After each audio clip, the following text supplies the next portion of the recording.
Très général, tout est de ma faute, là, hein, quand on le relit.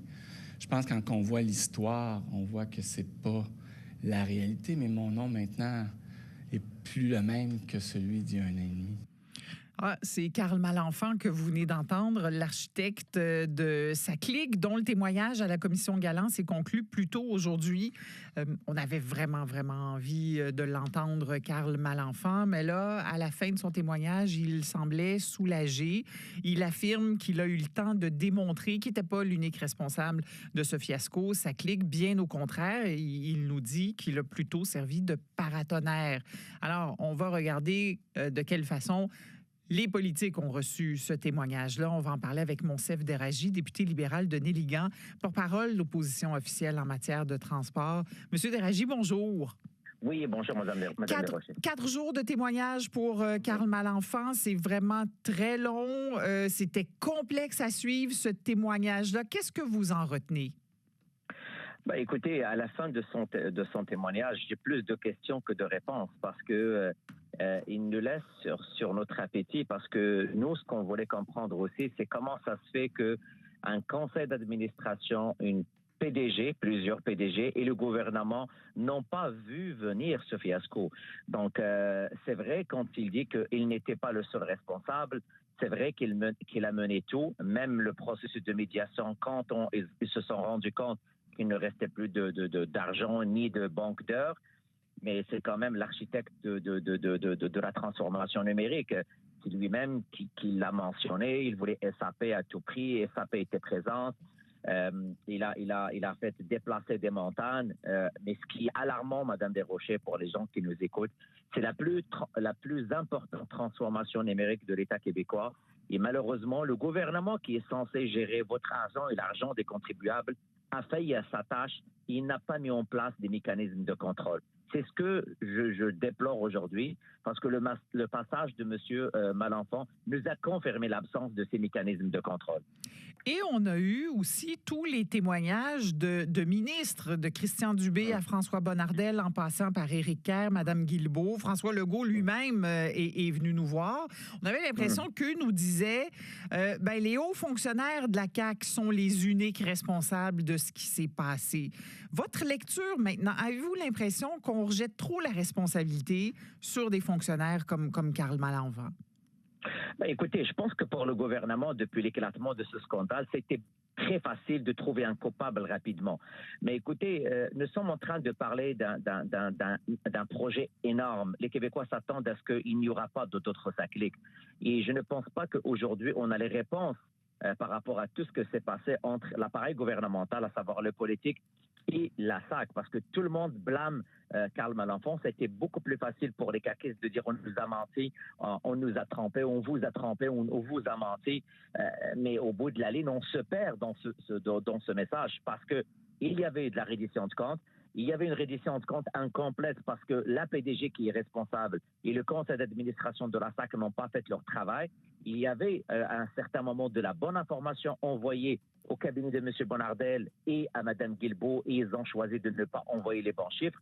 Mais si on regarde et on prend un pas de recul, c'est très alarmant par rapport aux autres projets de transformation numérique de l'État québécois. Au moment où on se parle, il y a un énorme projet qui risque d'être un autre fiasco au niveau de la santé.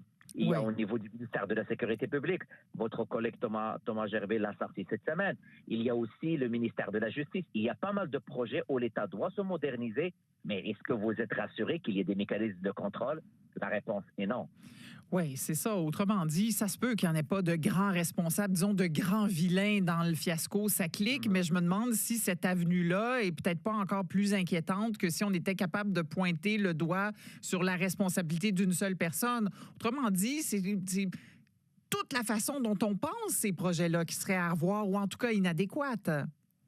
Et j'espère que ça va être le cas parce que les gens ne veulent pas d'avoir d'autres SACLIC. D'ailleurs, SACLIC est devenu une unité de mesure qui va équivalente à 500 millions. Donc, est-ce qu'aujourd'hui, on va se ramasser avec un 4 SACLIC, ça veut dire une perte de 2 milliards? C'est là où le gouvernement doit préparer l'avenir et j'espère que les recommandations de la commission Galland vont aller dans ce sens. Comment en tant que société? Parce que la transformation numérique, Madame Desrochers, est extrêmement importante. On doit se moderniser. C'est anormal qu'on continue à fonctionner avec des fax et avec des documents sous forme de papier. Mais au bout de la ligne, les ressources de l'État ne sont pas illimitées. Et on doit prendre des choix judicieux qui vont nous garantir l'excellence de la livraison et le respect de l'échéancier et le respect du coût. Et j'espère que le gouvernement Legault est en train de prendre les bonnes notes parce qu'ils sont au cœur de la transformation numérique. Aujourd'hui, dans la tête de beaucoup de Québécois, le gouvernement de la CAQ a failli à sa tâche. Ils n'ont pas bien suivi le projet. Parce que, à votre avis, et selon ce que nous apprend cette commission-là, et peut-être au contraire de ce que nous a laissé entendre Carl Malenfant, c'est pas inévitable d'avoir des dépassements de coûts dans une modernisation informatique. C'est une excellente remarque, Mme Desrochers, que vous ramenez sur la table. Et j'espère qu'à tête reposée, on va tous réfléchir à comment un gouvernement peut faire face à des multinationales qui, ces compagnies, ont des budgets de lobbyisme et ont des budgets extrêmement importants. Et probablement que ce soit les hauts fonctionnaires ou les sociétés d'État ou même le gouvernement vont se ramasser en quelque sorte démunis en face de ces gens. Et c'est pour cela qu'on doit apprendre des erreurs de cette transformation numérique à la SAC pour que justement on ne tombe pas dans un autre fiasco SACLIC la prochaine année ou dans 2 ou 3 ans.